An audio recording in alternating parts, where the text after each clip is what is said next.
Hello everyone, welcome to the Talent Tech. Today we will talk about the API testing, how to do API automation testing, and what are the tools that are available to you, and a little bit of description about the API testing, like what are the things you need to know in order to do the API testing. As an automation engineer, it's a good thing to know that API testing because most of the companies nowadays are looking for somebody who has API testing knowledge. So pretty much we are going to demonstrate you guys how to do the API testing manually as well as automation. And in this video we're gonna just give the description. It's like a introduction of the API testing. So let me go ahead and show you the demonstration that I designed in PowerPoint. So let's talk about the API automation. What are the things that we're going to be talking about today? So those are the contents. The first thing we're going to talk about what is API testing and what is the advantages of doing the API testing, and the architecture of the API, and the types of the tools that are available in the market for you to do the testing, API testing, and what is Postman and how the Postman works, what is collection in Postman, what is variables in Postman, and how to do the testing in Postman. Because we are going to do the demo in Postman, and we're also going to tell you like why did we choose Postman in order to do the API automation testing. All right, so let's go ahead and understand the definition. So first of all, API stands for Application Programming Interface.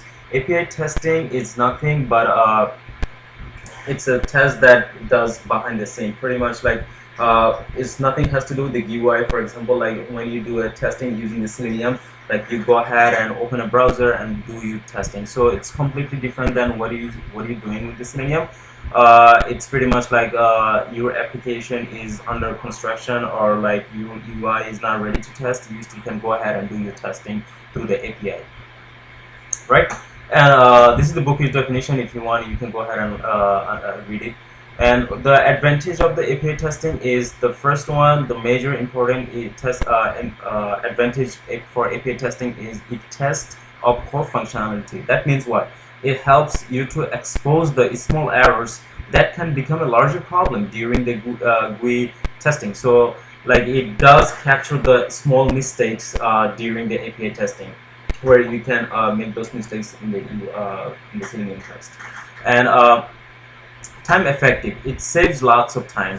For example, like if you have 100 test cases that are running in the Selenium, it might take up to like a couple of hours, like 4 or 5 hours or 3 hours, depends on the scenario. But for API testing, 100 requests or 100 test cases might take less than 2 to 3 minutes.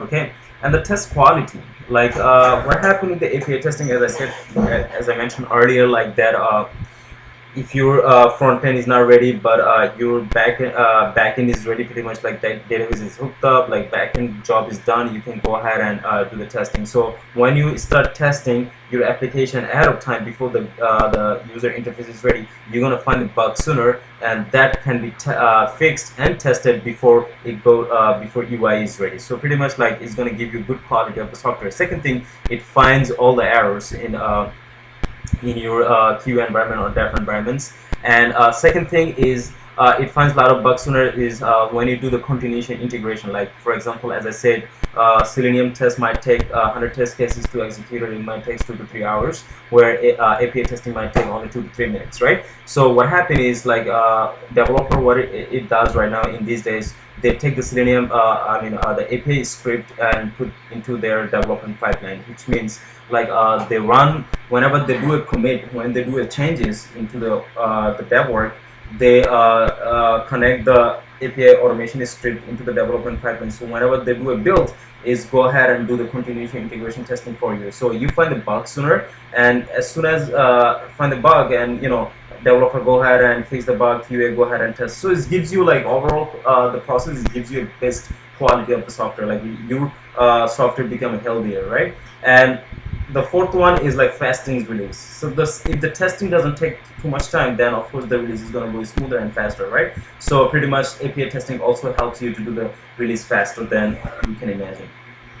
And let's talk about a little bit of API architecture, like what are the things you need to know in order to perform API testing, right? So the main three things you need to know is about the API, which is the HTTP headers, and HTTP request, and status code and response code, right? So the headers means it contains two things: authorization and content type. So authorization pretty much is like in order to do a test, you might need to bypass or pass user ID and password inside the header, right?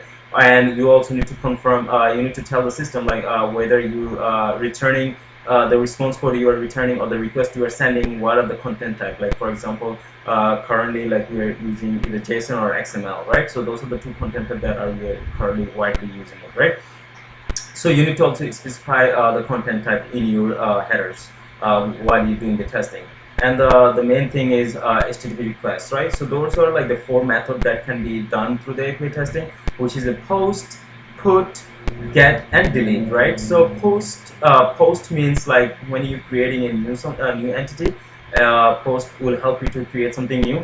Put means like something you already created but you are going to update it using the put, right? And get is like when you're retrieving the data from the database, right? So get is going to help you to retrieve all the data, and the delete is going to when you want to delete an entity.